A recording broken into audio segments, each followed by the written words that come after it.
It begins not with a thunderous bang, but with a quiet anomaly, a single errant pixel on a screen in the dead of a Chilean night. In the sterile, climate-controlled silence of an observatory dome, where the universe is rendered into cold, hard data, something utterly unexpected flickers into existence. For months, our gaze, the collective, digitally networked eye of humanity, had been fixed upon a visitor from the deepest, most frigid outer reaches of our solar system. We called it Comet 3I, Atlas.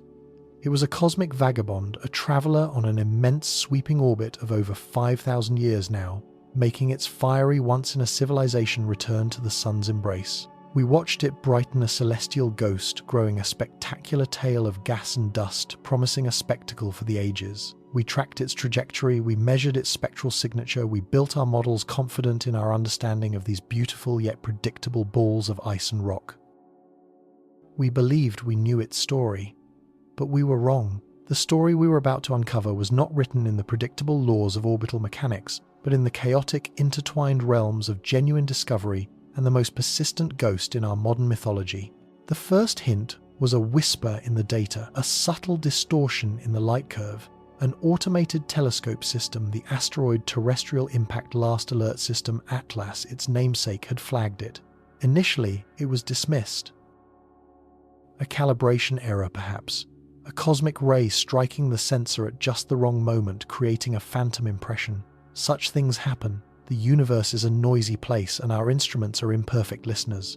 Yet the phantom returned. On the next observational pass, and the next, there it was again. A persistent nagging shadow, a tiny void clinging to the comet's brilliant wake. It wasn't a natural fragment, not in the way we understood them. Comets, after all, are famously messy. They are celestial dirt clods shedding rock and ice as they sublimate under the sun's relentless heat. We expect them to have companions to break apart to create entourages of debris. But this was different. This object was singular. It was dark, unnervingly so, reflecting almost no light, a silhouette against the star fields. While Atlas blazed with borrowed sunlight, its companion was a patch of absolute night. And then there was its motion. It wasn't tumbling erratically like a freshly carved piece of cometary ice. It moved with a serene, almost stately grace, maintaining a precise, gravitationally improbable distance from the comet's nucleus. It was a pilotfish swimming alongside a great ethereal whale. The initial communications between astronomical teams were electric, with a cautious, scholarly excitement. The language was technical, filled with acronyms and orbital elements, but beneath the jargon, a profound question was taking shape. What in the cosmos were we looking at? The leading hypothesis, the most rational and sober explanation, was that it was a large, unusually non-reflective chunk of the comet itself, a piece of primordial rubble with a peculiar composition, perhaps rich in carbonaceous materials that absorb light, a perfectly reasonable, scientifically sound theory. But it didn't feel right. It failed to capture the sheer strangeness of the observation, the unsettling perfection of its orbit, the profound blackness of its form. The data was clean, the observation was verified by multiple instruments across the globe, yet the object itself defied easy categorization. It was an enigma wrapped in a mystery, trailing a celestial spectacle across our skies. And in that vacuum of understanding, something else began to stir. It started as it so often does in the digital ether.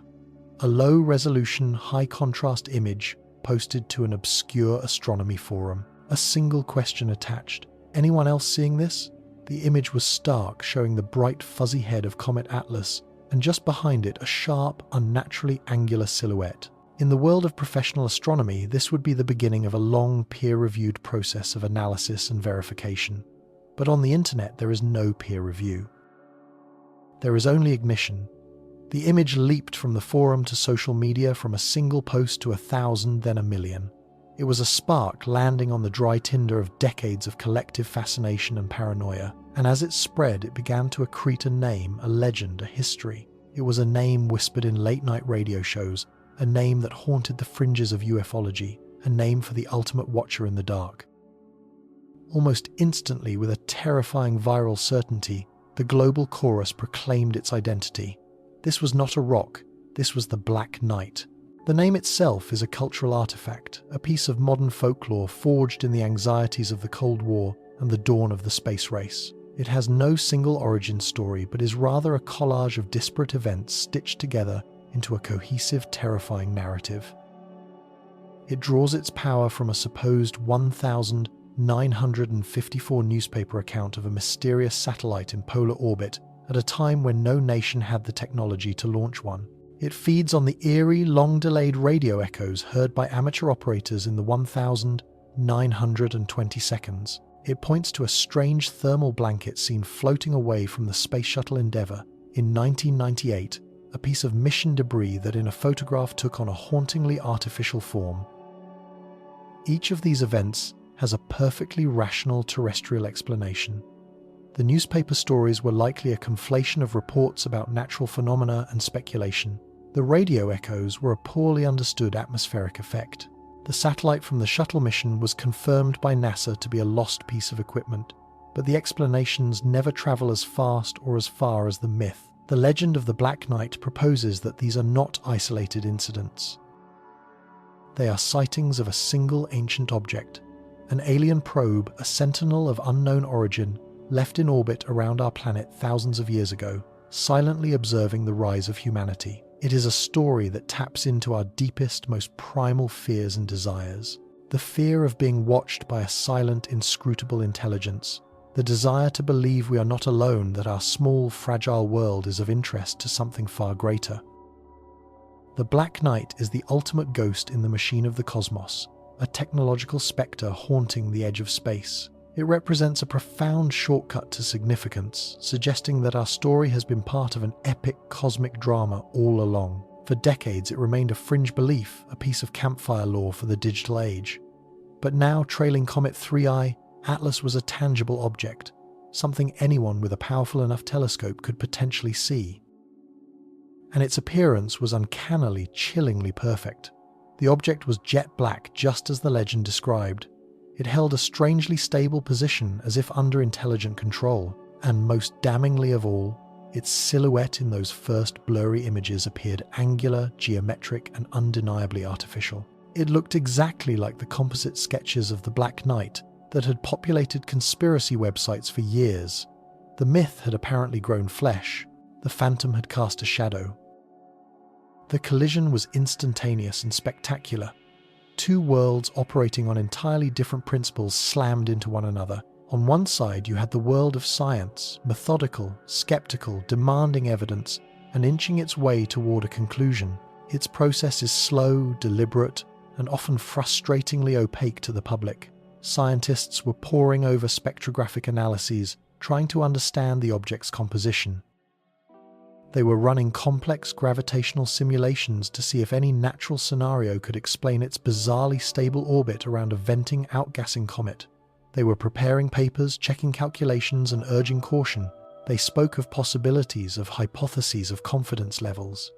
They dealt in the nuanced language of probability. But the other world, the world of public fascination and digital myth-making, had no need for such subtleties.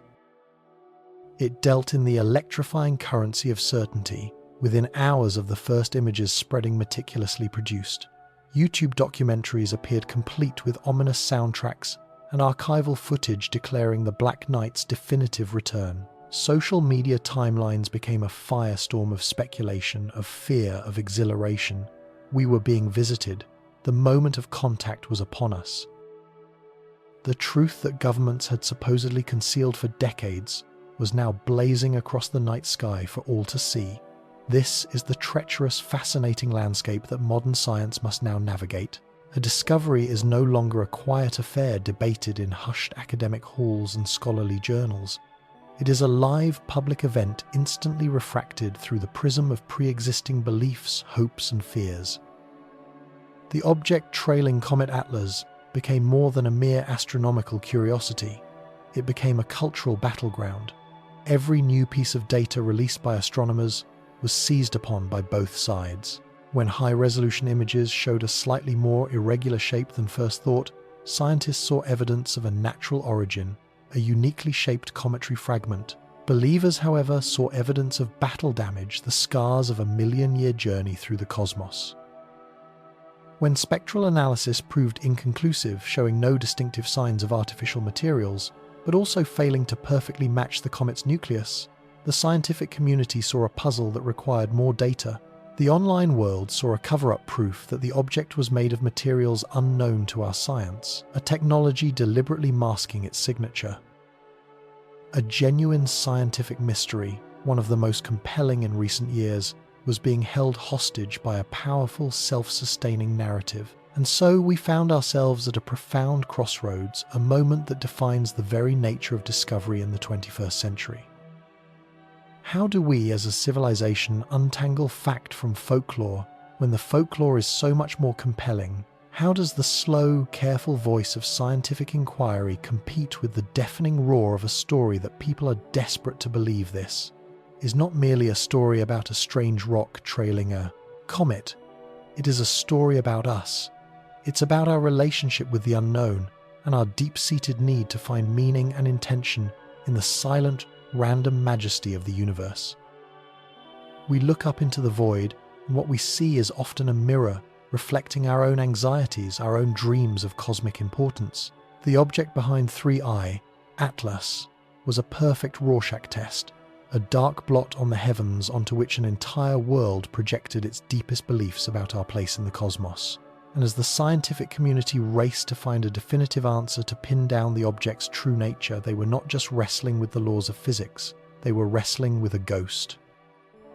A ghost that had haunted our skies for decades, a ghost that had suddenly and possibly, it seemed, come home. To truly understand the object, to have any hope of separating the science from the fantasy, we first had to understand the comet it was following. But Atlas, the brilliant spectacle that had brought this mystery to our doorstep, was a celestial entity with its own secrets. It was a cosmic traitor, a performer that promised the show of a lifetime, only to betray that promise in the most dramatic way imaginable. And its violent, unexpected fate would prove to be the first crucial key to unlocking the truth behind the dark sentinel that trailed in its wake. The comet itself was beginning to die. In the thin electric air of a Colorado Springs laboratory, a mind ablaze with the future of energy was listening to the cosmos. It was 1899, and Nikola Tesla, a man who lived decades ahead of his time, sat alone amidst the violent crackle and hum of his magnificent magnifying transmitter, a device built to talk across the world without wires. But on that night, as lightning of his own making danced around him, he believed he heard a response not from London or Paris, but from the void itself. He detected a faint rhythmic ticking, a series of precise signals so orderly, so intelligent, they could not be born of any storm on Earth, nor he suspected any storm in our solar system. He was a scientist, a man of logic and reason, yet he was shaken by the profound implication humanity was not alone. In that moment of terrifying, exhilarating discovery, Tesla might have become the first unwitting disciple of a myth that would not even have a name for another half a century. He was listening for a whisper from the stars, and something somewhere seemed to whisper back. That lonely vigil, a single man in a sea of prairie grass straining to interpret the language of the universe, now seems like a relic from a forgotten age. Today we no longer listen with a single ear, we watch with 1,000,000 electronic eyes. Networks of robotic telescopes, tireless and unblinking, are slaved together across the globe, creating an unprecedented continuous survey of the heavens. Among the most vigilant of these silent guardians is the Asteroid Terrestrial Impact Last Alert System, or ATLAS. It is not one telescope, but a squadron of them stationed in Hawaii, Chile, and South Africa, a planetary defense system designed to scan the entire visible sky every 24 hours. Its prime directive is simple and stark: to find the cosmic bullets, the asteroids and comets on a collision course with Earth before they find us. Night after night, its sensors drink in the starlight, its computers sifting through a fire hose of data, searching for the faint, nomadic smudges of light that betray the presence of an object moving against the fixed backdrop of the galaxy. Most are familiar neighbors on predictable orbits, but every so often, Atlas catches a ghost. In the final days of 2019, the system flagged one such apparition, a diffuse faint patch of light appearing where nothing had been the night before. Initially logged with the sterile designation C, 2019Y4, It was soon clear this was no ordinary traveller. Its trajectory was a scream through the solar system. It was moving too fast, its path too steeply inclined to the plane where the planets dance their orderly ballet.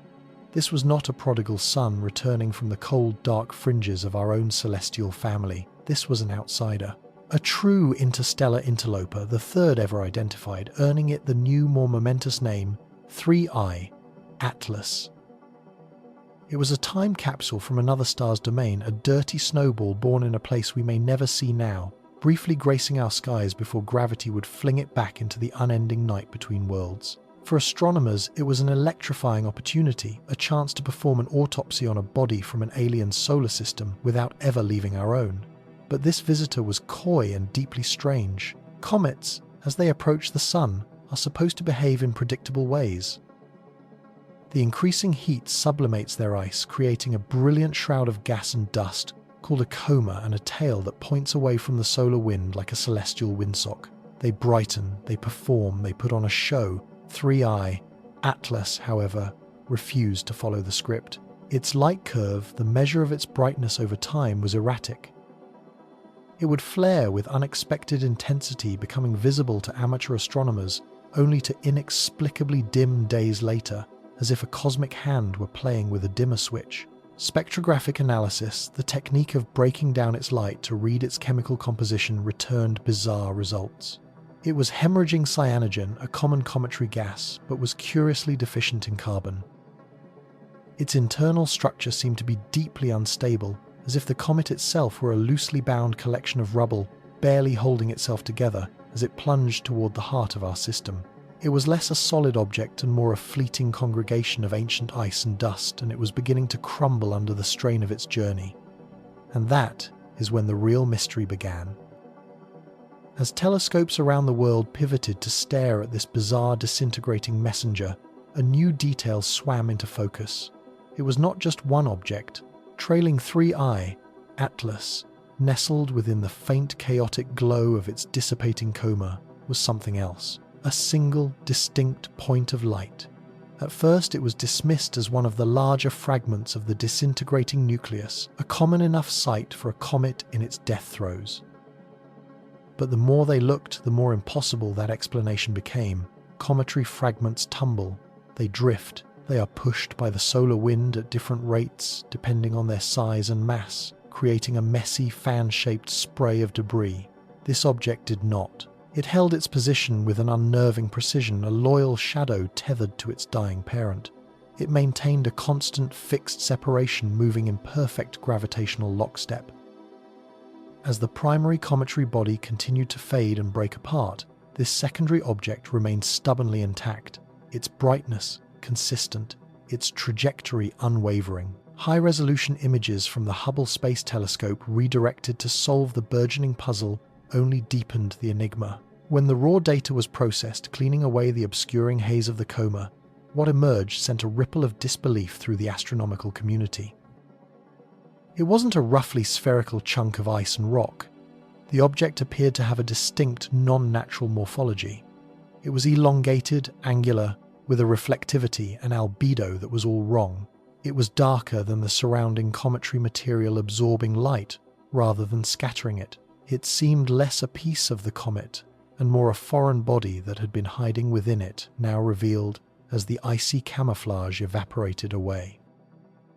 It was a ghost in the machine of the solar system, a geometric anomaly where there should only be the beautiful chaos of nature. Official channels were silent, papers were drafted with cautious academic language, speaking of anomalous non-gravitational forces and objects of unusual structural integrity. But behind the scenes, the whispers were electric. No known natural phenomenon could fully account for what they were seeing. A piece of a comet should not behave like that. It should not look like that. As tantalizing half-processed images began to leak from secure university servers onto the vast churning ocean of the internet, they collided with a story that had been patiently waiting in the shadows of popular culture for over 70 years. It was a story woven from disparate threads of evidence of misinterpretation, of wishful thinking and Cold War paranoia, a legend that had been searching for a body, a tangible artifact to prove its impossible claims. It is a story about a silent sentinel, an ancient watcher in our skies, an object that has no right to be there. They call it the Black Knight satellite. And to the millions who subscribe to its mythos, the dark, angular object trailing Comet 3I, Atlas, was not just a scientific curiosity, it was a homecoming. The legend of the Black Knight is not a single coherent narrative, but a mosaic of unrelated events retroactively pieced together by a hungry modern mythology. Its deepest roots stretch back to those strange signals intercepted by Tesla, and then again by amateur radio operators in the 1,920 seconds, who reported hearing ghostly long-delayed echoes of their own transmissions, as if something in orbit were recording and rebroadcasting them. At the time, they were scientific curiosities, atmospheric phenomena without a clear explanation. But after World War II, as the sky was no longer just the realm of God and birds, but a potential new high ground for nuclear warfare, these anomalies began to be viewed through a new, more sinister lens. In 1954, major newspapers, including The Street, Louis Post-Dispatch, ran sensational articles sourced from retired military officials, claiming that the United States Air Force had detected not one but two mysterious satellites in Earth's orbit. This was 3 years before the Soviet Union would launch Sputnik 1, the first man-made object to ever achieve orbit. The physics of the claim were astounding. The objects were said to be in a near-polar orbit, something neither the U.S. nor the Soviets had the rocketry to achieve for another 6 years.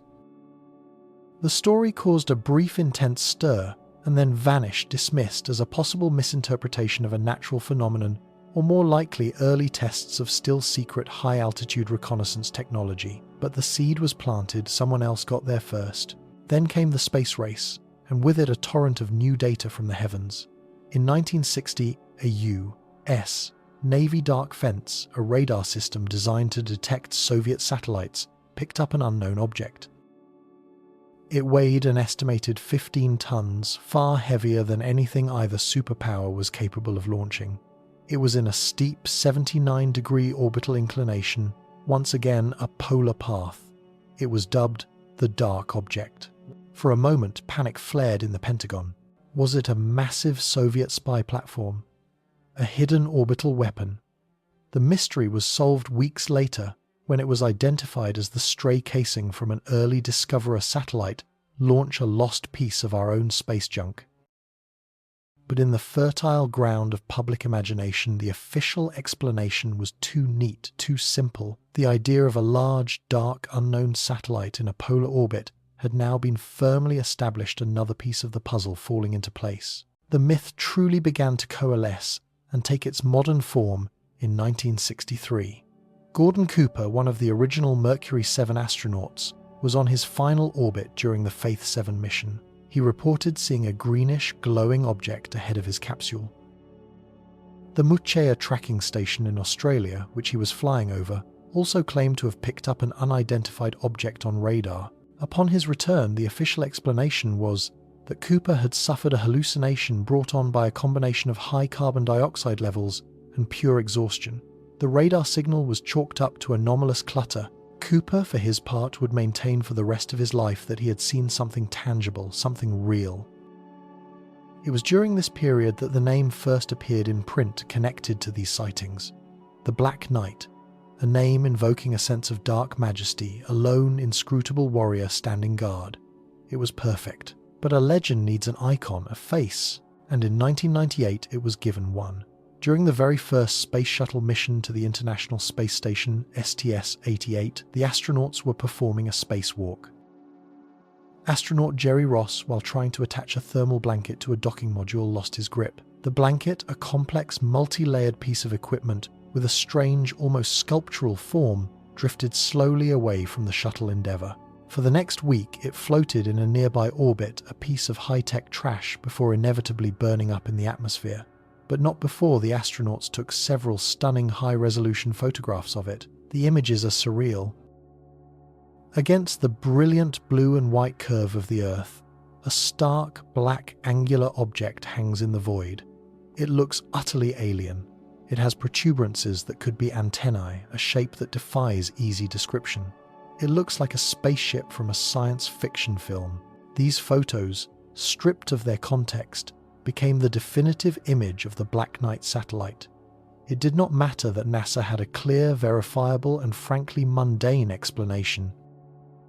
It did not matter that the astronauts themselves described losing the blanket on camera. The story was simply too good. The image was too powerful. The mythmakers of the burgeoning internet now had their holy relic. They took the photos from STS-88 and declared them the final proof. This, they claimed, was the alien artifact. This was the 15-ton object tracked in 1960. This was what Gordon Cooper saw. This was the source of the long-delayed echoes and the Tesla signals. They reverse-engineered a history weaving every disparate thread, every radar ghost and astronaut's tale, into a single grand and terrifying narrative. The Black Knight was an alien probe at least 13,000 years old, placed in polar orbit to monitor the development of intelligent life on Earth, to watch us from the Stone Age to the Space Age. It was a silent, patient observer, a celestial landlord checking in on its tenants. This is the cultural and psychological landscape into which the images of the object, trailing 3I, Atlas, fell. Decades of mythology amplified and codified by the echo chambers of social media had created a world primed to believe. And the new object fit the description with an almost supernatural fidelity. It was dark, it was angular, it was associated with a celestial event of profound significance, an interstellar visitor. It was behaving in ways our science could not immediately or easily explain. The resemblance to the STS-88 thermal blanket was noted almost instantly, but instead of discrediting the new sighting, it did the opposite. For the believers, it was confirmation. The object they had seen in low Earth orbit in 1998 was now revealed to be capable of interstellar travel, hitching a ride on a comet, perhaps on its way home, or perhaps arriving for the first time. The scientific community saw a fascinating, albeit baffling fragment of a disintegrating comet, but a vast and vocal portion of the public saw the return of the king. The Black Knight had shed its earthly orbit and was now revealing its true cosmic nature. The collision was inevitable. On one side, the slow, methodical, skeptical process of scientific inquiry, demanding evidence, testing hypotheses, and admitting uncertainty.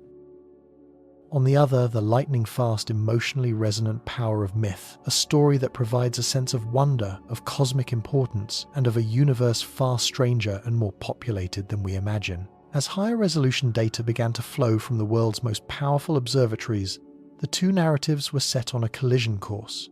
Scientists were racing to understand a genuine astrophysical anomaly. The internet was racing to prove we had been visited. The object trailing 3I, Atlas, was no longer just a piece of debris. It had become a cultural Rorschach test, a screen onto which we were projecting our greatest hopes and our deepest fears about our place in the universe. Could it all be a fantastic trick of light and shadow, a cosmic coincidence of staggering proportions, or had the ghost story we have been telling ourselves for over a century in whispers and wild theories finally decided to show its face? And so the question hung in the silence of mission control, rooms in the hushed halls of universities, and across the glowing screens of a billion curious minds. What had we found? The initial euphoria of discovery, that sharp, electric jolt of seeing something truly new, had now evaporated, leaving behind the cold, heavy atmosphere of profound uncertainty. This was no longer a simple celestial curiosity. It was a challenge, a riddle written in the silent language of orbital mechanics, and its sudden appearance demanded an answer. All across the planet, a great coordinated awakening occurred. From the arid peaks of the Atacama Desert in Chile, where the Very Large Telescope Array sips the thin, clear air, to the volcanic summit of Mauna Kea in Hawaii, the planet's most powerful eyes swiveled in their great domes. They turned away from distant galaxies and birthing nebulae, their schedules cleared by urgent coded requests. Their new target, a faint, impossibly distant companion to a fragmenting comet, a cosmic stowaway designated for now with the sterile name 3I Atlas b. But to the teams of astronomers and astrophysicists, it was simply the anomaly. The first task was the most fundamental, the bedrock of all astronomy, to chart its path, to understand its dance. This is the discipline of astrometry, a science as old as civilization, now supercharged with computational power. Was this object truly gravitationally bound to the comet's nucleus? Or was it a trick of celestial alignment, a background star or a foreground asteroid on a coincidental trajectory? Night after night, they measured its position with painstaking accuracy, plotting pinpricks of light against the fixed tapestry of the stars. The data began to paint a picture, but it was a frustratingly impressionistic one. Yes, it was moving with 3i, Atlas, a loyal shadow keeping pace. The calculations were undeniable, their fates were linked, but the orbit was peculiar. A natural fragment, a piece carved off the main cometary body, should follow a predictable trajectory, a gentle departure governed by the subtle push of outgassing jets and solar radiation. It should be a slow, lazy drift, an orbital echo of its parent. This object's path was cleaner, more stable, almost too perfect. It maintained its distance with an unnerving consistency, as if tethered by an invisible gravitational rope. It wasn't tumbling away chaotically, it was accompanying. This single maddening detail sent the first ripple of deep unease through the scientific community. The simplest explanation, cometary fragmentation, was already beginning to fray at the edges. So they turned to another tool, the science of photometry. This is the art of measuring light, of discerning the nature of an object by the way it plays with the photons that strike it. They watched its brightness over hours, then days, hoping to build a light curve, a signature of its rotation. A potato-shaped asteroid tumbles, presenting wide and narrow faces to us, causing its brightness to fluctuate in a regular, predictable rhythm. A sphere reflects light evenly, its brightness constant. The anomaly, however, refused to conform. Its brightness varied, but not with the clean sinusoidal wave of a simple rotating body. It seemed to flare, to dim, to pulse with a chaotic, almost staccato rhythm that defied easy modelling. Was it a complex, multifaceted shape tumbling on multiple axes like a poorly thrown stone, or was part of its surface made of something dramatically different, something that absorbed light while another part reflected it brilliantly? Each new dataset only deepened the mystery. The light curve was a mess, a line of celestial static that whispered of complexity but shouted no answers. One team in Arizona proposed it could be a contact binary, two smaller objects gently fused together, spinning like a celestial dumbbell. Another team, using data from the Pan-STARRS telescope, suggested it might be shedding a cloud of dust itself, confounding the measurements of the solid body within. These were all plausible, natural explanations born of rigorous thought, but they felt like attempts to fit a square peg into a round hole. Each hypothesis solved one part of the puzzle while leaving three others untouched. Then came the heavyweight champion of astronomical investigation, spectroscopy. If astrometry tells you where something is and photometry tells you its shape, spectroscopy aims to tell you what it times is asterisk. By capturing the faint light from the anomaly and splitting it, passing it through a diffraction grating, scientists can lay it bare, transforming a single point of light into a barcode of cosmic elements. Every element, every molecule, absorbs and emits light at specific, unique wavelengths, leaving dark or bright lines in the spectrum. It is a chemical fingerprint, a message from across the void. They were hunting for the signature of silicates, the stuff of common rock. They were searching for the telltale lines of water ice and frozen gases, the fundamental ingredients of a comet. This was the test that could end the speculation. If its spectrum matched the nucleus of 3i, Atlas, the case would be closed. It would be a fragment, an odd one, but a fragment nonetheless.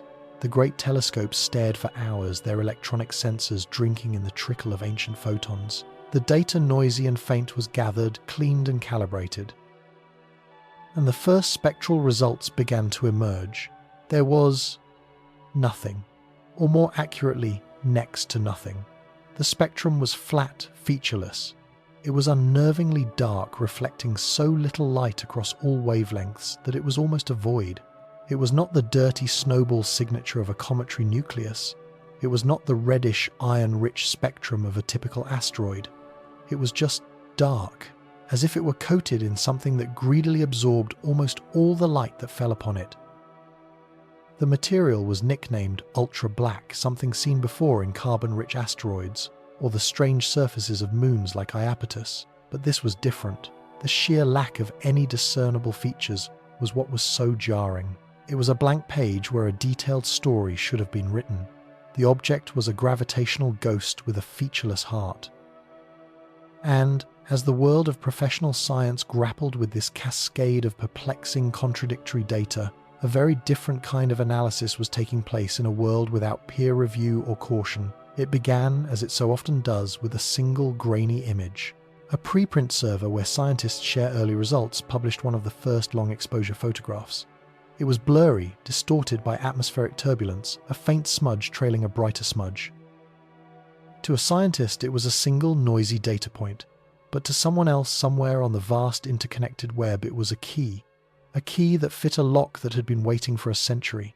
Someone downloaded the image, increased the contrast and placed it side by side with another image. A grainy black and white photograph, a purported still from a lost NASA transmission, the foundational icon of the black night myth. The resemblance was superficial, forced a product of pixelation and hope, but it was enough. The image, this simple, powerful juxtaposition, became a spark thrown into a digital tinderbox. It didn't just spread, it detonated. Across forums, video channels, and social media feeds, the narrative crystallized with breathtaking speed. This wasn't 3I, Atlas B. This was it, the Watcher, the Sentinel. The alien artifact that had been orbiting Earth in secret for 13,000 years, finally revealing itself by shadowing a passing comet. Every piece of ambiguous scientific data was seized upon not as a puzzle to be solved, but as proof to be celebrated. The object's stable, unnatural orbit, that was evidence of controlled propulsion of station keeping. It wasn't passively following the comet, it was escorting it, studying it, a shepherd guiding its celestial flock. The bizarre pulsing light curve that vexed photometrists. That wasn't a tumbling rock. Those were glints from a metallic hull, the flashing of navigation lights, or the shimmer of an active energy shield. The dark, featureless spectrum that baffled spectroscopists was the most powerful confirmation of all. Of course, it was black. It was coated in a radar-absorbent, light-dampening material, a stealth technology far beyond our own. The lack of a chemical fingerprint wasn't a mystery.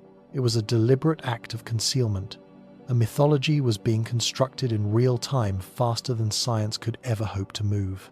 Self-appointed experts emerged from the digital ether, claiming to be former aerospace engineers, disgruntled intelligence analysts, or remote viewers channeling cosmic truths. They produced hours of content dissecting every blurry image, finding straight edges and right angles in the noise, drawing lines and arrows connecting cosmic dots that weren't there. They spoke with a certainty that professional scientists, ethically bound by the limits of their data, could never match. For them, doubt was weakness, and caution was conspiracy. A chasm began to open a deep and unbridgeable rift between two parallel realities. On one side, the slow, methodical, frustrating process of science, a process of hypothesis testing and painstaking verification where every statement was shrouded in caveats and probabilities. Scientists spoke of anomalous albedo, non-gravitational perturbations, and statistically significant orbital elements. Their language was precise, conservative, and to the public often impenetrable. They were admitting with intellectual honesty that they did not know.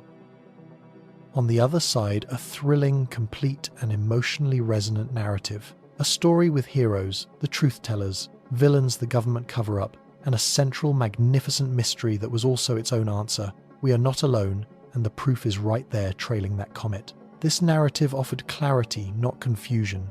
It offered wonder, not dry data tables. The tension became a palpable force. Astronomers working late into the night would see their inboxes flooded with demands for the truth, accusations of a cover-up, and links to videos exposing their work. When a research team at the European Southern Observatory released a carefully worded press statement saying, "The object trailing 3I, Atlas, exhibits characteristics that are inconsistent with known cometary fragmentation models," they intended it as a sober call for more research. But within an hour, the statement was being strip-mined for keywords. Inconsistent became unnatural. Characteristics became technology. Known models became proof of otherworldly origin. The scientists' careful admission of a puzzle was twisted into a confession of alien contact.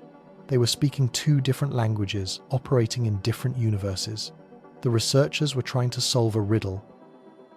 The believers already had their answer, and they saw the scientists as either part of the conspiracy of silence or as fools blinded by a dogma that refused to see the obvious. This growing cultural storm added a new intense pressure to the scientific investigation.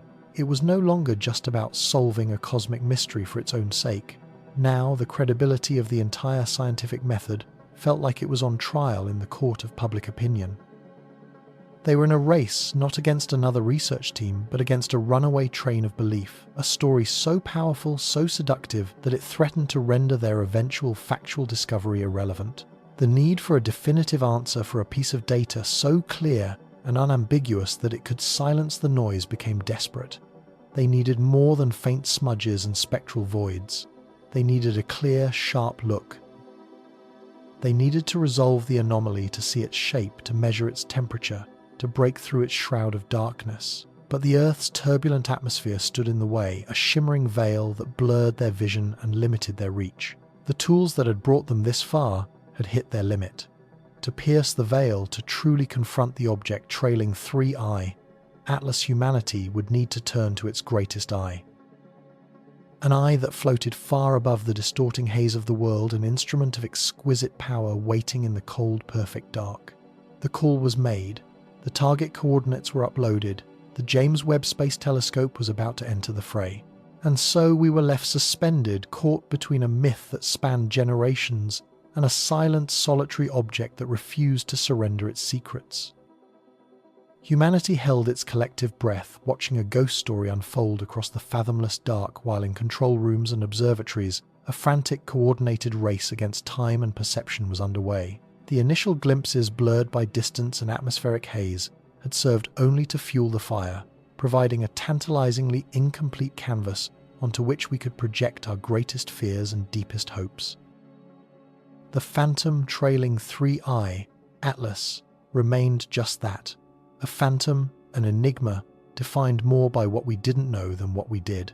For science, this ambiguity was an intolerable state, a challenge that demanded not speculation but a more powerful kind of seeing. The call went out across the global astronomical community, a quiet but urgent summons for the largest eyes on Earth to turn their gaze toward this singular point of light. It was a moment that required a different class of instrument, one capable of peeling back the layers of distance and illusion. Deep in the stark, arid beauty of Chile's Atacama Desert, the four colossal monoliths of the Very Large Telescope awoke. These are not merely telescopes, they are technological titans, each with a primary mirror over 8 meters in diameter, working together in an intricate interferometric dance. They can combine their light, creating a virtual mirror hundreds of meters across, achieving a resolution so sharp it could distinguish a pair of headlights on the moon. This was the power that was now being brought to bear on our mystery. As the Earth turned, bringing the comet and its silent companion into the VLT's field of view, a new phase of the investigation began. The raw, unprocessed light gathered by these immense mirrors poured through fiber optic cables into the heart of the observatory, a sanctum of chilled electronics and humming spectrographs. Here, the light would be dissected, interrogated, and forced to tell its story. Simultaneously, thousands of miles away above the shimmering veil of our own atmosphere, another instrument was being carefully retasked. The James Webb Space Telescope, a masterpiece of orbital engineering, paused its deep-field survey of the universe's dawn, its golden hexagonal eye designed to capture the faint ancient light of the first galaxies swiveled with painstaking precision. Its target was no longer a nascent galaxy 13 billion light-years away, but this strange nearby traveller that had so thoroughly captured our imagination. Webb's unparalleled sensitivity in the infrared spectrum promised a view that was utterly impossible from the ground, a way to see not just the object's reflected sunlight but its own intrinsic thermal glow. The first wave of data to arrive was the high-resolution imaging from Chile, and with it came the first crack in the myth's formidable armour. On screens around the world, the familiar angular silhouette, the one that had been endlessly compared to the alleged Black Knight photograph, began to resolve into something far more chaotic and natural. Where there had appeared to be sharp, manufactured angles, we now saw the jagged, unpredictable facets of fractured rock and ice. The clean, symmetrical lines that had so suggested intelligent design dissolved into a complex interplay of light and shadow cast across an object that was tumbling slowly end over end in the silent void. It was a cosmic shard, not a spacecraft.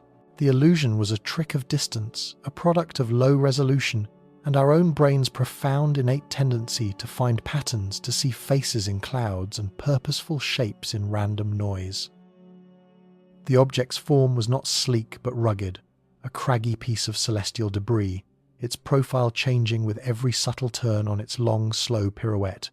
But this was only the beginning of the revelation, the first layer peeled back. The truly definitive evidence, the irrefutable truth, was hidden deeper, encoded within the very light the object was shedding. This is the domain of spectroscopy, a tool as powerful in astronomy as DNA analysis is in forensics. Every element, every molecule in the universe absorbs and emits light at a unique set of specific frequencies, creating a distinct barcode of light. When you pass the faint glimmer from a distant object through a prism-like device, that light is smeared out into a rainbow, a spectrum, and imprinted upon it are the dark lines or bright bands of its chemical signature. This spectrum is an unambiguous fingerprint telling you with absolute certainty what something is made of, whether it's a star, a planet, or a comet. It's a technique that allows us to know the composition of a sun a million light years away, as surely as if we held a piece of it in our hands. The team at the European Southern Observatory worked for days painstakingly gathering every possible photon from the trailing object, building up its spectral profile bit by bit, a whisper of light against the deafening silence of interplanetary space. At the same time, the data from the Webb telescope began streaming down, offering an entirely different, yet perfectly complementary piece of the puzzle. Webb saw the object not in the visible light our eyes perceive, but in the infrared, the realm of heat.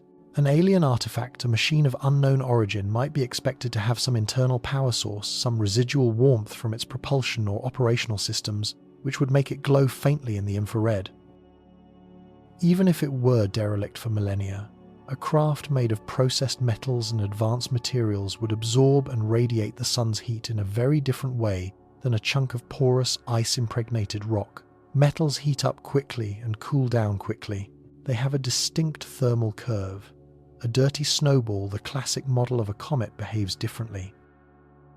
Its dark, dusty surface might warm up, but the ice beneath acts as a coolant, and as that ice turns directly into gas, a process called sublimation, it carries heat away, creating a complex and much colder thermal signature. Webb's sensitive instruments measured this heat signature with incredible precision, taking the object's temperature across its entire surface, and then the moment of convergence arrived. The separate streams of data, one from the desert floor of Earth and one from the cold vacuum a million miles away, were laid side by side. The story they told was not one of ancient aliens or mysterious sentinels. It was a story far older, written in the fundamental language of the cosmos. First, the spectrum. When the chemical barcode of the trailing object was finally resolved and placed next to the spectrum taken from the coma, the glowing gas cloud surrounding the main body of 3I, Atlas, the two were not just similar, they were identical. Line for line, feature for feature, they matched with a statistical certainty that left no room for doubt. We saw the unmistakable signatures of water ice. We saw the spectral fingerprints of carbon dioxide and ammonia, the frozen primordial gases that are the building blocks of comets. We saw the telltale signs of silicates and carbonaceous dust, the very same dirt that gives comets their dark, sooty appearance. There was not a single trace of titanium or aluminum or any refined alloy. There were no spectral lines that hinted at unknown elements or technologies.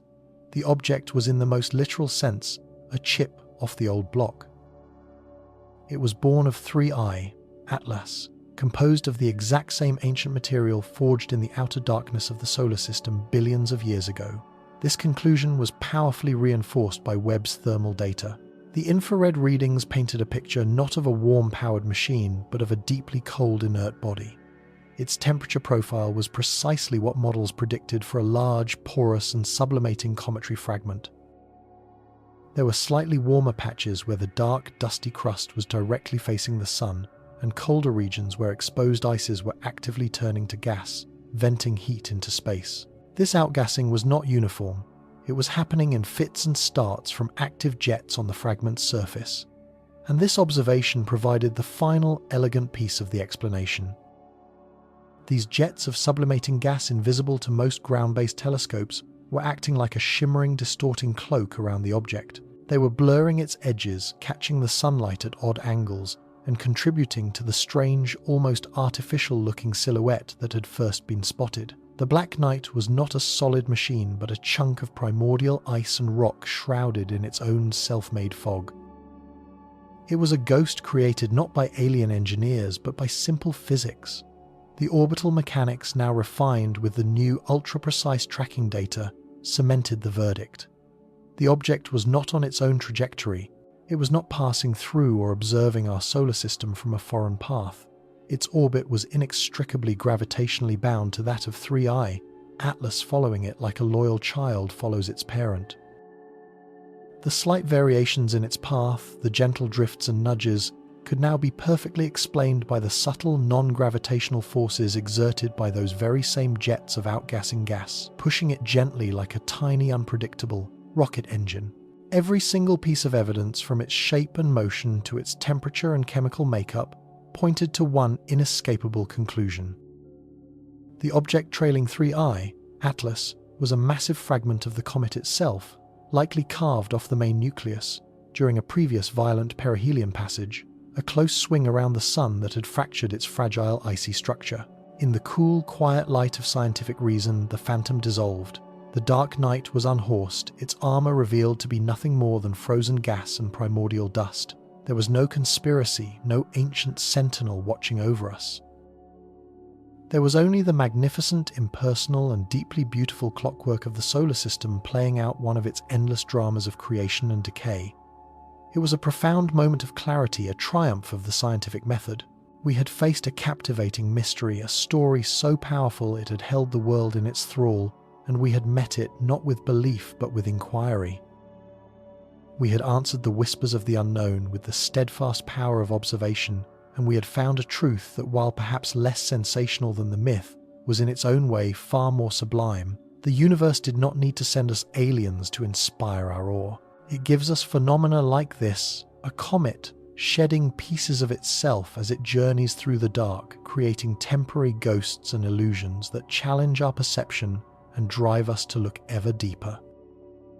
For the astronomers and scientists who had worked tirelessly on the problem, there was a sense of profound satisfaction, the quiet joy of a puzzle solved. They had stared into the fog of uncertainty and brought back a map. They had replaced a spectre with a fact. They could now explain every nuance of the object's behavior, from its strange shape to its ghostly trail, through the known laws of physics and chemistry. The mystery for them was over. A new chapter could be written in the textbooks about cometary fragmentation, with 3I, Atlas, serving as a stunning textbook example. The event was a gift, a natural laboratory that allowed us to witness a process up close that usually happens too far away or too faintly to be seen. It was a victory for evidence-based reasoning, a demonstration of how our tools, extensions of our own curiosity, allow us to touch the cosmos and understand it. But as the scientific reports were being written and peer-reviewed, a new and perhaps more formidable challenge was already taking shape. The evidence was clear, the data unimpeachable, yet the story of the Black Night had taken on a life of its own. It had escaped the confines of astronomy and had become a cultural phenomenon, a modern myth propagated at the speed of light across the global network that connects us all. The scientific explanation was beautiful, it was elegant, and it was true. But it was also complex. It required an understanding of spectroscopy, of thermal dynamics, of orbital mechanics. The myth, on the other hand, was simple. It was compelling. It was human. It spoke to our loneliness in the cosmos and our deep-seated desire to believe that we are not alone, that there is something more out there. A great truth had been uncovered in the silent laboratories and observatories of the world. Now came the infinitely more difficult task. How do you tell a world that has fallen in love with a ghost that the ghost isn't real? How does a quiet, carefully assembled fact compete with a thrilling, resonant fiction? The scientific mystery was solved, but a new conflict. One for the hearts and minds of the very people the discovery was meant to inspire was just beginning. The data was in, but the verdict of public opinion was still very much out, and so the answer arrives. Not with the thunderous fanfare of a Hollywood epic, nor with the cryptic ambiguity of an ancient prophecy, but with the quiet, unassailable authority of mathematics and physics. It comes in the form of spectral analysis of orbital mechanics, modelled on supercomputers of high-resolution images painstakingly stitched together from observatories across the globe. The object trailing the interstellar comet 3I, Atlas, the enigmatic silhouette that set the world alight with speculation, is stripped of its mystique. Its composition is analysed, its trajectory calculated back through the long, cold darkness. The verdict is delivered a triumph of the scientific method. It is a conclusion born not of belief, but of evidence. A result that can be checked, verified, and replicated by anyone with the means and the knowledge. For millions, it was a moment of profound, clarifying relief, the satisfying click of a complex lock, finally yielding to the right key, a testament to human ingenuity and our relentless patient quest to understand the cosmos on its own terms. A sense of collective wonder settled in, not diminished by the mundane explanation, but amplified. The universe, it seemed, was strange enough on its own, capable of producing such incredible natural formations, such cosmic coincidences, without any need for external intervention. The story was still magnificent, a tale of a lonely traveller from another star, carrying a peculiar shard-like companion on its epic journey through our solar system. The mystery was solved, the book was closed, and humanity had learned something new about the vast, strange neighbourhood we inhabit. A new data point was added to the great library of cosmic knowledge. But for another group, a community bound together not by data but by a story, the scientific consensus was not an answer. It was an attack. In the sprawling, interconnected digital nervous system of our planet, the initial reaction was not acceptance, but a sudden echoing silence. It was the quiet before a storm, the deep breath taken before the true battle began. For those who saw in that shadowy form the confirmation of a decades-old myth, the legendary Black Knight satellite, this was not the end of a mystery. It was the beginning of a cover-up. The data, so clear and unambiguous to the scientific community, was instantly reframed. It became disinformation. The astronomers, geophysicists, and astrophotographers who had dedicated their lives to this work were no longer seen as explorers of the unknown, but as gatekeepers of a secret, puppets of a shadowy global cabal, desperate to hide the truth of an alien presence. The silence broke, and the digital floodgates opened. On forums, social media threads, and video comment sections, the carefully constructed scientific explanation was systematically dismantled, not with competing evidence, but with suspicion. Every pixel of the high-resolution images was scrutinized, not for what it showed, but for what it might be hiding. Digital artifacts from image compression were circled in red, presented as proof of deliberate alteration. The peer review process, the very bedrock of scientific integrity, was rebranded as a conspiracy of consensus, a mechanism for silencing dissenters. The scientists themselves, once lauded for their discovery, were now subjected to a barrage of accusations, their credentials questioned, their motives impugned. The narrative shifted with breathtaking speed, casting doubt not on the myth but on the messengers. The very act of providing a rational, verifiable explanation was twisted into the most compelling evidence of all that there was something to hide. To an outside observer, this reaction might seem baffling, a stubborn refusal to accept demonstrable fact. But what we were witnessing was not merely a disagreement over data. We were watching a powerful, deeply human psychological drama unfold on a global scale. It was the raw, visceral collision between evidence and a belief held so deeply that it has become part of one's identity. This is the treacherous terrain of cognitive dissonance, a state of profound mental discomfort that arises when we are confronted with information that fundamentally contradicts our worldview. It is a painful, high-frequency hum in the mind, a tension that demands to be resolved. For many, the simplest path to resolving that tension is not to abandon the long-held belief which can feel like a fracturing of the self, but to reject the new uncomfortable information. The mind, in a remarkable act of self-preservation, chooses to protect the cherished story by declaring war on the unwelcome fact. To do this, it employs one of its most powerful and ancient tools, confirmation bias. Imagine your mind not as an open window, but as a searchlight sweeping through the vast, chaotic landscape of information. Confirmation bias is the mechanism that directs the beam, causing it to linger only on things that reinforce what you already believe to be true. It actively filters reality. In the context of the Black Knight, this meant that every vague statement from an official, every slightly blurry photograph, every historical account of an unidentified aerial phenomenon was amplified, becoming a cornerstone of the argument. Meanwhile, the mountains of spectroscopic data, the precise orbital calculations, the detailed chemical analysis, all the information that contradicted the myth was rendered invisible, dismissed as irrelevant, or condemned as fraudulent. It is a cognitive gravity well pulling in only the data that aligns with its own mass while flinging everything else out into the void. It's why two people can look at the exact same set of evidence and walk away with two diametrically opposed conclusions, each absolutely certain of their own correctness. This process is supercharged by another fundamental aspect of our wiring, our profound innate talent for pattern recognition. We are the descendants of ancestors who survived by seeing the faint outline of a predator in the rustling grass by connecting the pattern of clouds to the coming of rain. This skill, known as patternicity, is so deeply ingrained that we often see patterns where none exist. We see faces in the clouds, figures in the static of a television screen, and messages in random noise. This is called apophenia, the spontaneous perception of connections between unrelated things. When this tendency is combined with what scientists call agenticity, the assumption that a sentient agent is behind the pattern, you have the perfect recipe for a conspiracy theory. That jagged, unnatural-looking object wasn't just a random piece of cosmic debris. Its shape was too deliberate, too artificial. Therefore, it must have been time's designed asterisk. There must have been an intelligence, an agent behind its creation. Our brains are hardwired to find the signal in the noise, but in the modern age, an age of infinite noise, we risk inventing signals everywhere. The online world became a laboratory for observing this phenomenon in real time.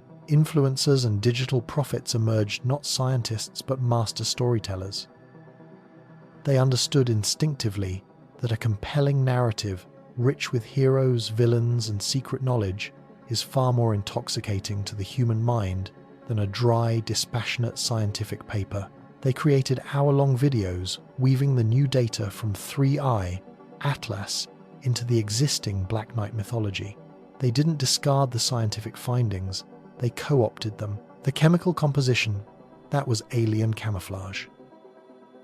The strange trajectory, proof of an advanced propulsion system adjusting its course.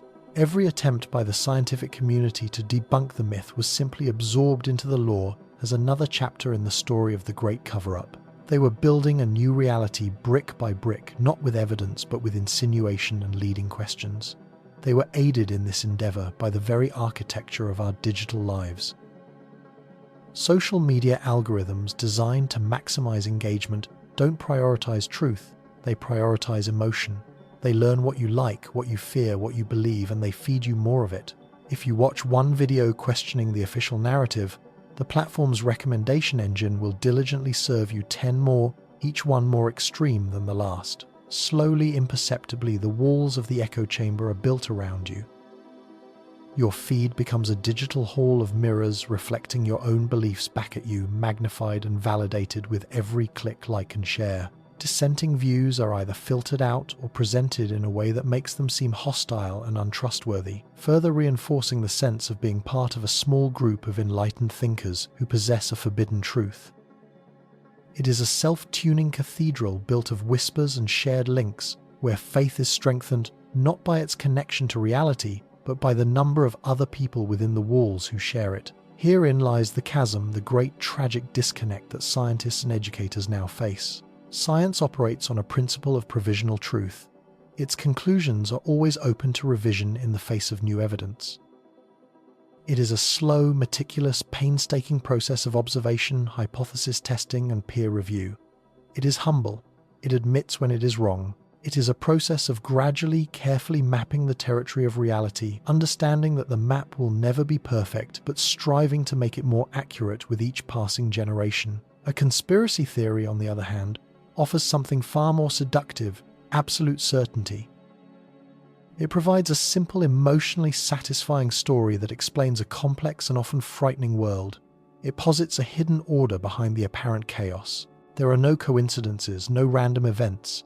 Everything is connected, everything happens for a reason, and it is all part of a grand secret plan. To a mind steeped in this worldview, the scientist is not a cartographer trying to map the world. They are a part of the conspiracy, deliberately drawing the map incorrectly to mislead the public. The struggle, then, is not one of evidence versus myth, it is one of trust. When trust in institutions, be they scientific, governmental, or journalistic, erodes, people are left adrift in a sea of information without a reliable anchor. They will grasp for any narrative that gives them a sense of stability and understanding. The Black Knight story offers that anchor. It tells them they are not powerless observers in a cold, indifferent cosmos. Instead, they are key players in a dramatic struggle for truth, possessing a secret knowledge that makes them special. This is a powerful, deeply appealing idea, and one that facts alone often struggle to compete with. Consider for a moment the emotional weight of these two opposing ideas.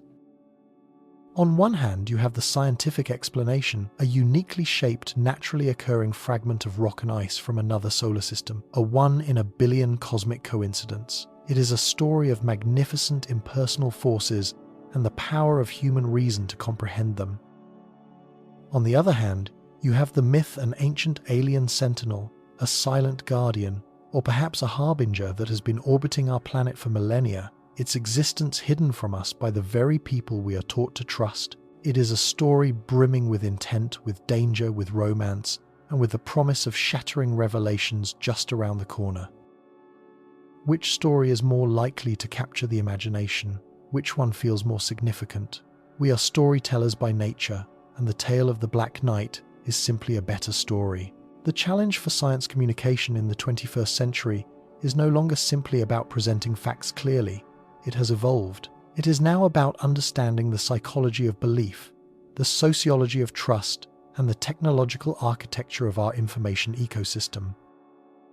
It requires recognizing that when people cling to a conspiracy theory, they are often not signaling a lack of intelligence, but a lack of trust.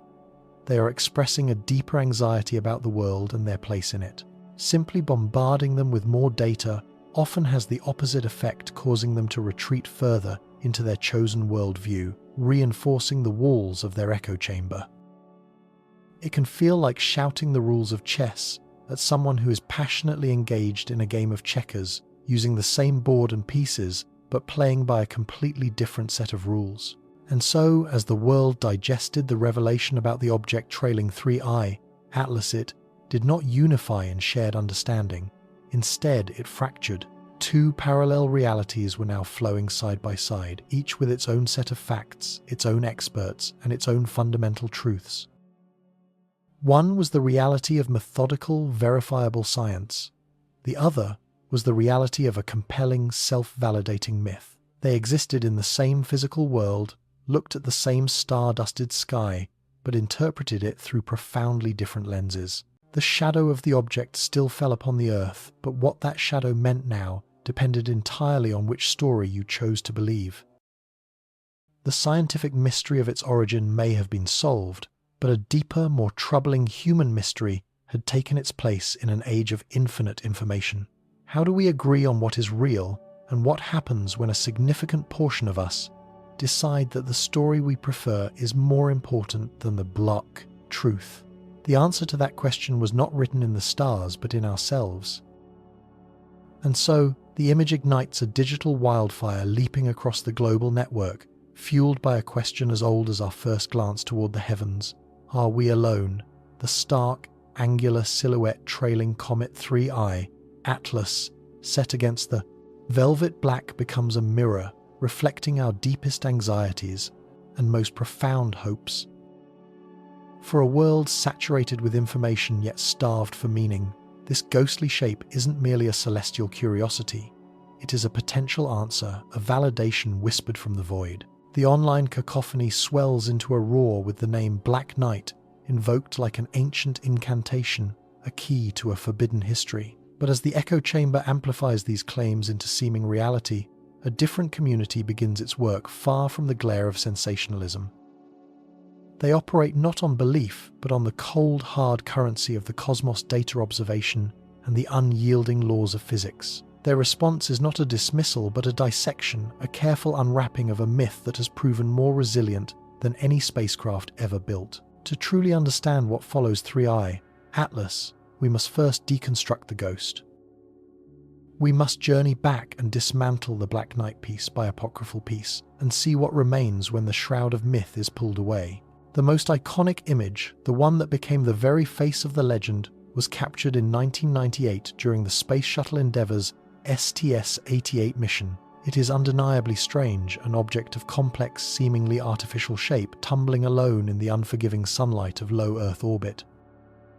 For believers, this was the smoking gun, the irrefutable portrait of the alien sentinel. Yet the truth, meticulously documented in mission logs and astronaut debriefs, is a classic tale of space exploration, a story of human error and improvisation. One astronaut, Jerry Ross, while working on the exterior of the newly joined Unity and Zarya modules of the International Space Station, lost his grip on a crucial piece of equipment, a thermal blanket.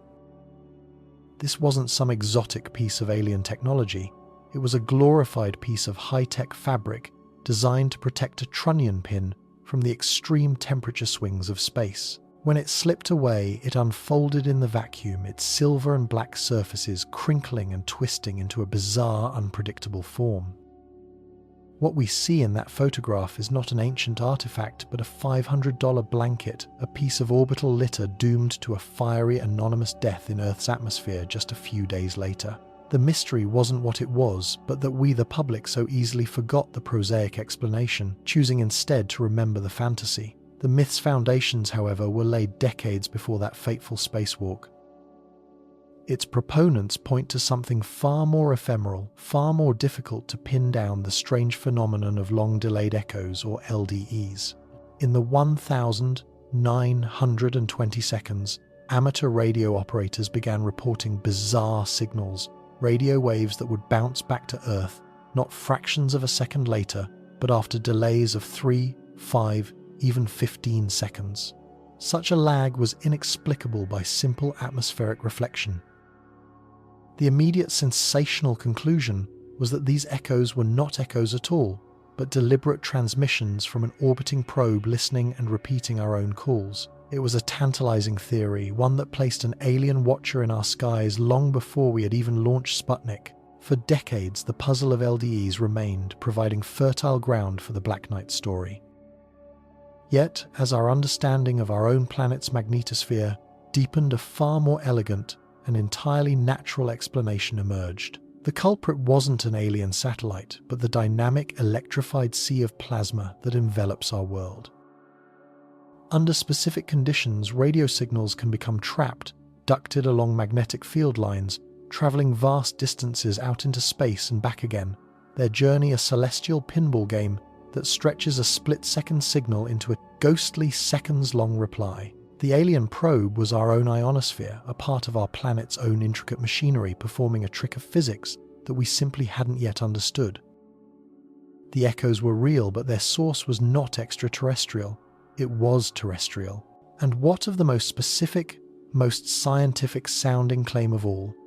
The assertion, supposedly published in the 1,970 seconds, that a Scottish astronomer, Duncan Lunan, had decoded these echoes to reveal a star map pointing to the star Epsilon Botis as it appeared 13,000 years ago. This is the intellectual anchor of the entire conspiracy, the element that lends it a veneer of academic credibility. But when you trace this claim back to its source, the entire structure collapses. Duncan Lunan himself has spent decades trying to correct the record. He did in his youth hypothesize that LDEs could be from an alien probe, a speculative theoretical exercise he published and later fully retracted, calling his own methods unscientific and the conclusions invalid. There was no 13,000-year-old message. There was only a fascinating but flawed thought experiment that was hijacked by conspiracy theorists. The mythmakers took his retraction not as an act of scientific integrity, but as evidence of a cover-up twisting a scientist's honesty into another layer of their fiction. So the legend of the Black Knight stands revealed not as a solid object, but as a phantom built from unrelated parts, a lost blanket, a misunderstood radio phenomenon, and a retracted scientific paper, all stitched together by the powerful thread of wishful thinking. With the ghosts now exorcised, we can finally turn our gaze back to the darkness beyond Saturn, back to the enigmatic object dutifully following Comet 3I, Atlas through the void. If it is not the Black Knight, then what are we truly seeing? The answer requires us to abandon the simple, satisfying narrative of an artificial craft and embrace a reality that is messier, more chaotic, and infinitely more sublime. Planetary scientists poring over the data from observatories around the world began to build a completely different portrait of this silent companion. Their first clue came from its light. Using powerful spectrographs which split light into its constituent colors like a prism, they could analyze its chemical fingerprint. The results were unequivocal. The light reflecting off the object carried the exact same spectral signature as the coma of 3I, Atlas itself. It was composed of the same water ice, the same dust, the same frozen organic compounds. This was not a foreign body made of exotic alloys. It was in the most literal sense a chip off the old block.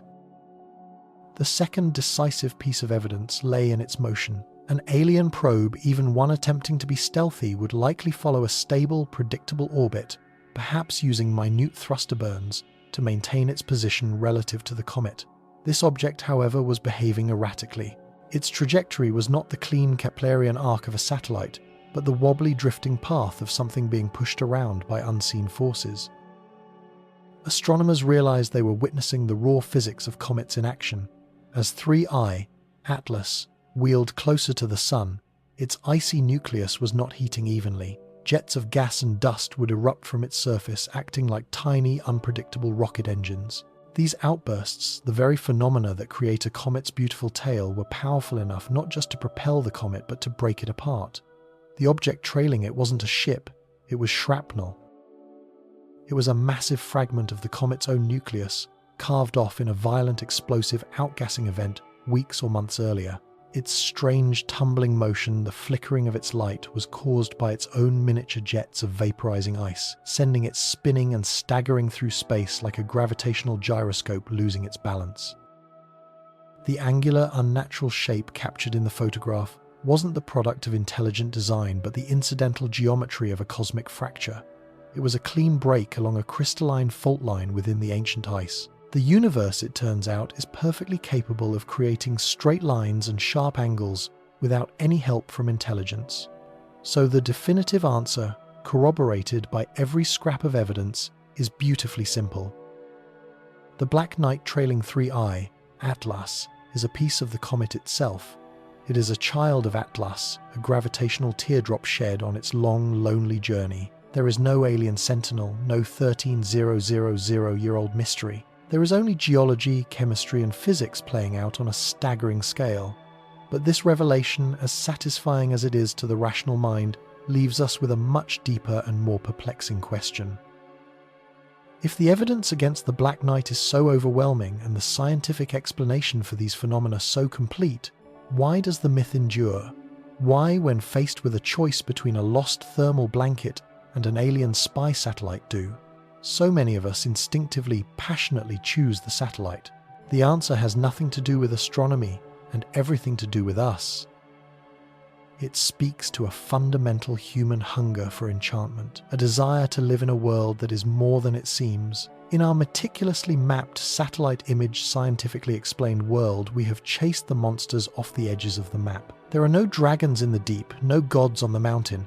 Space for many is the last frontier of mystery, the last domain where something truly unknown, something transcendent, might still be lurking. The Black Knight is a modern dragon. It fulfills our need for a universe that is not indifferent and empty, but one that is watching us, a universe in which we are significant enough to be monitored. This phenomenon is amplified by a growing distrust of official narratives. To the believer, every scientific explanation from a space agency is not a clarification but an act of concealment. The more rational the explanation, the more it seems like part of a sophisticated cover-up. The prosaic truth of a thermal blanket feels like an insult to the grandeur of the mystery. It's a psychological defense mechanism. To accept the simple truth would be to admit that the universe might not hold the profound secrets we've projected upon it. The myth offers a secret knowledge, a privileged insight that sets the believer apart from the sheep who accept the official story. It creates a community, a tribe of seekers united against a perceived establishment that seeks to blind them to a more wondrous reality. The internet acts as a colossal cathedral for this belief system. Here, a grainy photograph stripped of its context can be presented as evidence. A misquoted scientist becomes a prophet. A retracted paper becomes a suppressed document. Each click, each share, each comment adds another layer of validation, building a consensus reality that can feel more robust and emotionally satisfying than the often complex and counterintuitive findings of actual science. But perhaps the most powerful driver behind the Black Knight and all myths like it is something far more poignant: the profound ache of cosmic loneliness. The story of the Black Knight is not at its core a story of fear or invasion. It is a story of contact. Even a silent, ancient watcher is a presence. It is a sign that we are not screaming into an empty void, that another intelligence has navigated the same darkness we are just beginning to chart. The belief in the Black Knight is the modern manifestation of looking up at the stars and drawing constellations of imposing order and narrative onto the chaos. It is the act of seeing a face in the clouds, a human-like shape in the static. It is pareidolia on a cosmic scale. We are pattern-seeking creatures by nature, and our most desperate search is for a pattern that looks like ourselves. To believe in this phantom satellite is to believe we are part of a larger story, that our brief existence on this fragile blue marble has been noted, and perhaps in some way that we cannot yet comprehend that it matters. And so we are left standing at a crossroads. We have followed the trail of 3I, Atlas, and its ghostly companion. We have dismantled the myth that was projected upon it, and we have stared into the human heart that so desperately needs such myths to exist. The conclusion is not that our desire for cosmic connection is foolish, but that we may have been looking for it in the wrong place. We have been chasing ghosts born of our own anxieties and hopes, decoding phantom signals that are merely echoes of our own voice. Perhaps the time has come to let the phantom of the Black Knight fade back into the static. Perhaps it is time to turn our attention away from the fictions we invent about space and toward the genuine and far more astonishing truths it is waiting to reveal. The real search for meaning out there doesn't require us to believe in myth. It requires us to participate in the act of discovery. And so, the veil is finally lifted.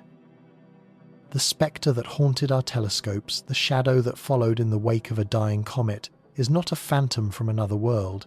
It is not the apocryphal sentinel of a forgotten age, the dark night of our modern folklore. The verdict delivered not by proclamation but by the quiet, inexorable accumulation of evidence is in. The object that so perfectly mirrored our deepest anxieties and most fervent hopes for cosmic companionship is in the end a child of our own solar system. A fragment of ice and rock, orphaned and alone, its strange and angular form a testament not to intelligent design, but to the chaotic, violent, and utterly impersonal artistry of the cosmos. It's a conclusion that might feel at first like a disappointment. The grand mystery, the tantalizing possibility of a story far beyond our own, resolves into a solution that seems almost prosaic. But this feeling, this subtle sense of letdown, reveals something profound about us. It exposes a deep-seated human yearning, a desire so powerful it can shape our perception of the universe itself. For months we watched this enigma. We traced its path, we measured its shadow, and we allowed ourselves to wonder. You saw the initial images from Pan-STARRS, that single anomalous point of light tagging along behind 3I, Atlas, a celestial stowaway on an interstellar journey. You felt the jolt of recognition when those first crude reconstructions gave it a form, a silhouette that resonated with a myth lurking in the digital subconscious of our civilization, the Black Night. A story woven from disconnected threads, a discarded thermal blanket, anomalous radio signals, a collage of misidentified objects had found its perfect physical manifestation. It was an irresistible narrative, a sentinel thousands of years old finally revealing itself. The story spread like wildfire across the very networks that first gave the myth its modern life. It tapped into a primal vein of hope and fear. Hope that we are not alone, that intelligence is a universal constant, and that an older, wiser civilization might be watching over us. And fear that they might be silent, indifferent, or something far worse. The object became a cosmic Rorschach test. For some, it was a promise. For others, a harbinger. In its dark, non-reflective surface, we saw reflected our own profound loneliness in the vast, silent emptiness of space. We projected onto it our desire for meaning, for a sign that the universe is not just a magnificent, unthinking machine, but a place of purpose, a place with a story in which we play a part. The allure of the myth was its simplicity, its emotional resonance. It provided a shortcut to wonder, a pre-packaged narrative that bypassed the hard, patient work of genuine discovery. Yet, as the story captivated millions, a different kind of narrative was quietly unfolding. It was a story told not in headlines but in data streams, a tale written in the subtle language of spectral absorption lines, thermal emissions, and gravitational perturbations. It was the story of the scientific method in action. We followed that journey together, from one great observatory to the next. We stood metaphorically beside the astronomers who repurposed the Hubble Space Telescope, turning its unblinking eye toward this faint speck of dust. They weren't searching for aliens. They were hunting for truth, whatever that truth might be. They were asking patient, disciplined questions. What is its chemical composition? What does its light curve, the rhythmic pulse of its reflected sunlight, tell us about its shape and rotation? The answers began to dismantle the myth piece by painstaking piece. The spectroscopy, as you saw, revealed no exotic alloys, no unearthly metals, but the familiar signatures of water, ice, and carbonaceous compounds. The building blocks of comets. The thermal imaging from Spitzer just before its mission ended gave us a crucial clue. The object was cold, incredibly cold. It wasn't generating its own heat, nor was it efficiently absorbing and retaining the sun's warmth like a metallic hull. Instead, it behaved like a porous, dark, and loosely consolidated body, a cosmic snowball blackened by eons of exposure to the harsh radiation of deep space. It was a profile that fit not a spacecraft but a cometary nucleus. A very old, very strange one, but a natural object nonetheless. Then came the orbital mechanics, the beautiful and unforgiving mathematics of gravity. The team at the Jet Propulsion Laboratory ran the simulations, their powerful computers tracing the object's past and future. Had it performed a course correction? Had it decelerated from an impossible velocity? The data was unequivocal. Its trajectory was a perfect, elegant Keplerian arc dictated solely by the gravitational pull of the Sun and the giant planets. It was a passive traveller, a captive of the same celestial laws that govern the fall of an apple and the waltz of the galaxies. It wasn't flying, it was falling around the Sun just as 3I, Atlas, was just as Earth is. It was a fellow prisoner of solar gravity. The final decisive evidence came from its origin story. By rewinding its trajectory for millennia, astronomers traced its path back to the Oort cloud, that vast, ghostly sphere of primordial icebergs encircling our solar system. It didn't arrive from Proxima Centauri or Zeta Reticuli. It came from our own cosmic backyard. This is the triumph we must celebrate. Not the discovery of an alien artifact, but the confirmation that our methods, our tools of inquiry, are powerful enough to distinguish between a compelling fiction and a complex reality across hundreds of millions of miles of empty space. The scientific method is not a cold, sterile algorithm. It is a profoundly human endeavour, fueled by curiosity, tempered by skepticism, and grounded in the humbling principle that the universe is under no obligation to conform to our expectations. It demands that we confront our own biases, that we be willing to abandon our most cherished theories in the face of contradictory evidence. The story of the object trailing 3I, Atlas, is a masterclass in this process. It showcases science not as a collection of facts, but as a dynamic, self-correcting quest for understanding, a process that replaces a simple seductive fantasy with a truth that is infinitely more nuanced, more challenging, and ultimately more rewarding. Because what we found is not, in fact, prosaic. To call this shard of primordial ice and rock just a piece of a comet is to miss the staggering wonder of what a piece of a comet truly is. This object is a time capsule. It is a pristine, deep-frozen sample of the very material from which our world was born. Formed in the outer nebula more than 4.5 billion years ago, it has witnessed the entire history of our solar system from a distant, silent perch.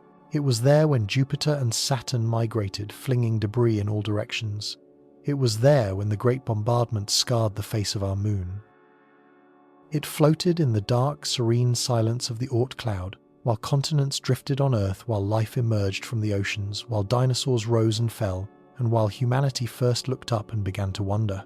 Its strange, angular shape, the very feature that made it look so artificial, tells a story of its own. It speaks of a violent past, of a collision that cleaved it from its parent body, or of a chaotic, uneven outgassing that sculpted it into its unnatural form as it neared the Sunday. It is a cosmic artifact, just not the one we expected. It's a relic from the planetary construction yard, a leftover brick from the foundation of our world. Contained within its frozen heart are the organic molecules, the very same chemical precursors to life that comets may have delivered to a young Earth billions of years ago. In a very real sense, this object is not a messenger from another star system, but a message from our own deep past. It is an ancestor. To dismiss it as mundane is to fail to appreciate the sublime grandeur of our own cosmic history. The universe does not need to build starships to be awe-inspiring. It builds them into the very fabric of its own evolution. And here lies the central lesson of our journey. We stand at a crossroads in our civilization, a point where information and misinformation flow with equal speed. We are constantly presented with a choice between the easy comfort of a prepackaged mystery and the demanding, rigorous pursuit of verifiable knowledge. The Black Knight narrative is alluring because it asks nothing of us but belief. It provides a simple answer to a complex question, a sense of wonder without the work. Science, on the other hand, asks everything of us. It demands that we learn, that we question, that we think critically, and that we accept the possibility that the universe is far stranger and more subtle than our myths allow. It offers not certainty, but a constantly refining approximation of the truth. The beauty of the scientific resolution to this mystery is that it doesn't close the book on wonder, it opens up 1,000 new pages. Knowing that the object is a cometary fragment prompts a cascade of new, more fascinating questions. What cataclysm created it? How many more objects like this are out there, tumbling through the darkness? What can its unique composition tell us about the specific region of the solar nebula where it formed? These are the questions that drive the next generation of astronomers, the next wave of exploration. They are questions that lead to genuine knowledge, to a deeper and more authentic connection with the cosmos. Unlike the myth, which is a dead end, the scientific explanation is a doorway to a larger world. It replaces a single static fantasy with a dynamic, unfolding reality. This is the gift of evidence-based understanding. It empowers us. It allows us to build a reliable map of reality, to navigate the cosmos, not with superstition but with understanding. It allows us to build the technologies that let us see these objects in the first place. The very telescopes, spectrometers, and computers that unmask the Black Knight are the products of this rigorous, evidence-based worldview. To embrace the myth while relying on the tools of science is a profound contradiction. It's like using a meticulously crafted map to navigate to a land of dragons, ignoring what the map actually shows you in favor of the more exciting legend. So, as we leave the story of 3I, Atlas, and its enigmatic companion behind, we must carry this lesson forward. The universe is under no obligation to be simple. It is complex, majestic, and often profoundly counterintuitive. It is filled with wonders that eclipse any myth we could ever invent. There are worlds with diamond rain stars that pulsate with the rhythm of a cosmic heart and gravitational waves that carry the echoes of colliding black holes across 1 billion light years. There are discoveries waiting for us that are so strange we haven't even developed the language to describe them yet. These are the real mysteries. This is the real frontier. Our journey with this one single object has been a microcosm of our species' larger quest for knowledge. We began in awe and confusion, drawn to a simple supernatural explanation. We progressed through skepticism, observation, and collaboration, and we arrived at a conclusion grounded in evidence, a conclusion that, while less fantastical, is infinitely richer and more meaningful. It connects us to our own origins and equips us with a more powerful way of seeing the universe. The night sky is not a gallery of ancient alien relics. It is a library, and every point of light is a book filled with stories of physics, chemistry, and time. Stories of cosmic birth, stellar evolution, and galactic destiny. The challenge and the sublime joy is in learning how to read them. The age of great discovery is not over. It is just beginning. In the coming years, new eyes will open to the sky. The Vera C. Rubin Observatory in Chile will conduct a survey so vast it will map the entire visible sky every few nights. It will discover not one but tens of thousands of interstellar visitors and cometary fragments like the one we have followed. It will generate a torrent of data so immense that we will need new forms of artificial intelligence just to sift through it. We will find objects even stranger than this one. Objects that will challenge our models of solar system formation. Objects that will blur the lines between comet and asteroid, and perhaps one day, an object whose nature we cannot so easily explain. And when that day comes, the lessons learned from the object trailing 3I, Atlas, will be more critical than ever. We will once again feel the pull of myth, the temptation of the simple, extraordinary answer. But we will also have the tools, the methods, and the intellectual discipline to pursue the truth with patience and rigor. We will meet the unknown not with superstition but with science. We must continue to look up, to ask the biggest questions, and to dream of what lies beyond. But we must do so with our minds as open as our hearts, ready to embrace the universe as it truly is, not simply as we wish it to be. For in that authentic, evidence-based reality lies a beauty, a grandeur, and a sense of connection far more profound than any story we could ever tell ourselves. The real cosmic saga is just waiting to be read.